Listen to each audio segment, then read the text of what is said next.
Hi, and welcome to the show. Subscribe at kevinmd.com/podcast. Get CME for this episode by clicking on the CME link in the show notes.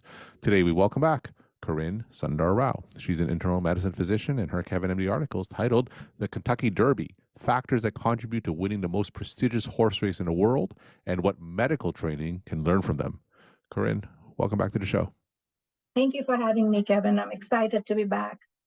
So, for those who didn't listen to our first episode together, just briefly share your story and journey to where you are today. Sure.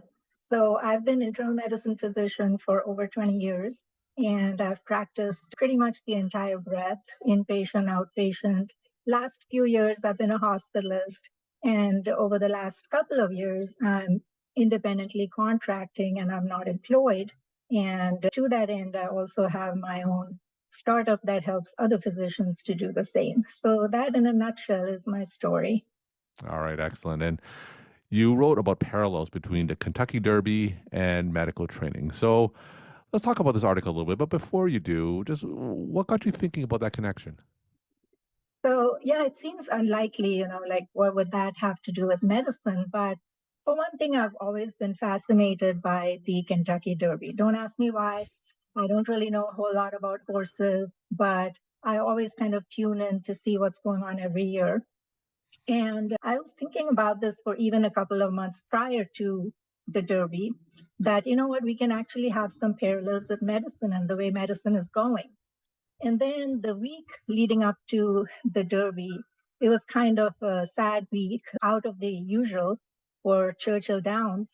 7 horses died in that 7 days, including 2 on the Saturday. And I was working a shift, and I remember coming home, and the article had been on my mind. I kind of started it, but I couldn't quite complete it. And that night, I finished off the rest of it, and I sent it to you, I think close to midnight. And you accepted it. So here we are. All right. So let's talk more about that article. So, what can medical training learn from the Kentucky Derby? So I think what we don't want, Kevin, is that we don't want a similar fate, not to oversimplify things. But, these horses that race there, they go through very extensive, long training. All kinds of factors go into it in order for them to get there to run the race. And, that's what we do in medicine. Medical training is long, it's often, brutal. I don't know that we've done much to change that in any way. And the end result for us is our profession is facing a staggering number of moral injury, burnout, physicians that are just absolutely feel like they love medicine, but they just can't practice anymore. And that to me is the main point of the whole article. What can we do? Are we on a road where, this is inevitable? There's nothing that we can do? Or are there things that can be brought to attention? So, during that week of the Kentucky Derby, when 7 horses died, now, what were some of the reasons behind that? Was it because they were overworked? Was it because they were overtrained? What were some of the underlying reasons why these horses died? I believe that those were a couple of the factors. And as you know, Kevin, that animal rights activists are against these kind of races because they feel it's unusual and it's something where the horse has to participate and doesn't have a choice. So there's all kinds of those factors, but definitely they're pushed usually, a lot beyond maybe their capacity because the end result is you want your horse to win the race. You want the fastest, the strongest, the one that has the most stamina. And I think that's kind of the bottom line is the training too brutal? The horses that died, I believe, had a number of different factors. But when a horse injures their foot or something, that's kind of the end of the road for them because those fractures don't heal. And the most humane thing at that point is to actually put them down. So you mentioned the word stamina. So let's talk about that when it comes to medical training. For those who aren't familiar with what it takes to become a practicing physician, how does stamina play a role in medical education and training?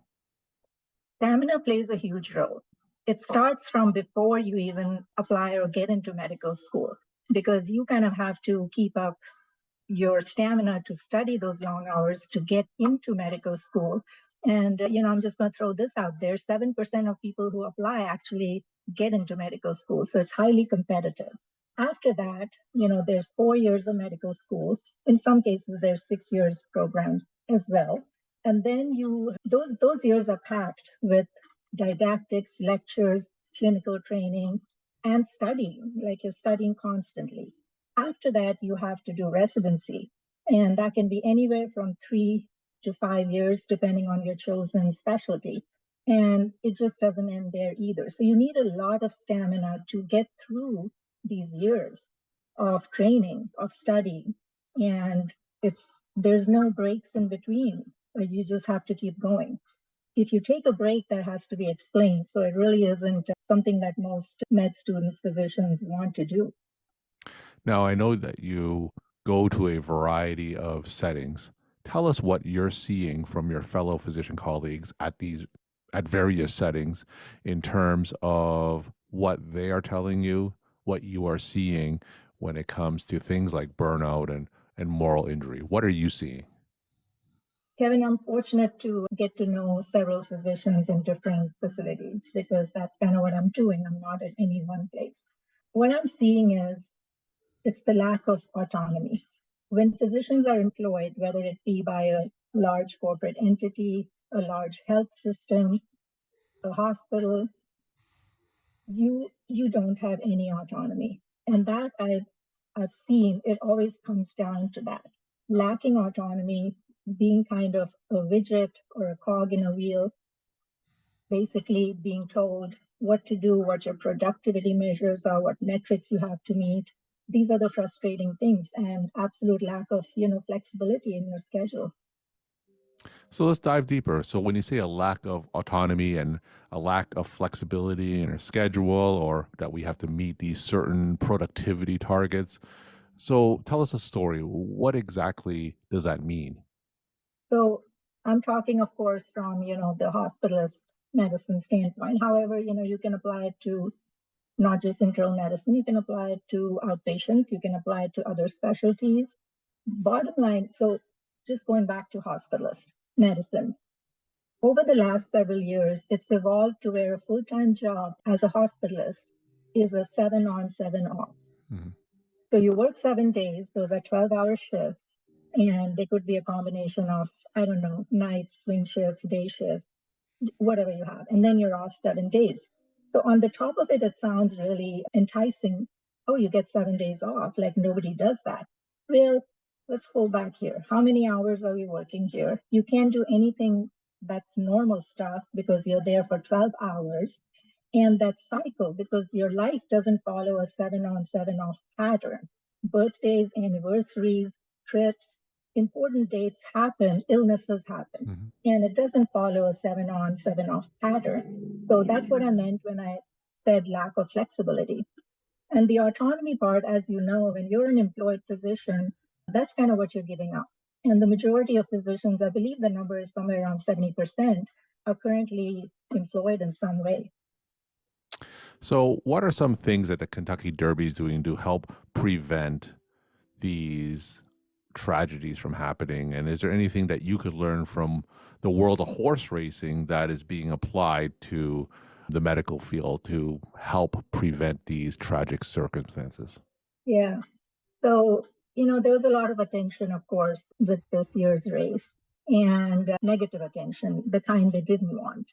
And so I believe that the authorities or whoever, people that are involved in running this race have said that they're going to step back and look at these factors and actually see what is going on and see if there are any common factors and see what can be improved. Maybe they need to make new rules. So again, not being a horse expert by any means, but that is kind of what I read in the follow-up articles on that. And I think, in medicine, there is attention being drawn to issues that are facing us. There's physician organizations, there's advocacy groups that are speaking out. In fact, one of them is they just had their summit a couple of weeks ago, and that's Take Medicine Back. Started off as a Take Emergency Medicine Back because the founder, Dr. Mitch Lee, is emergency medicine, and then it expanded to Take Medicine Back. And they're bringing attention to these important issues. And, I mean, I guess it's going to take all of us at some point to move the pendulum. Now, let's talk specifically about the lack of autonomy because I completely agree with you. I do think that is a major reason why physicians are burnout or they feel that moral injury.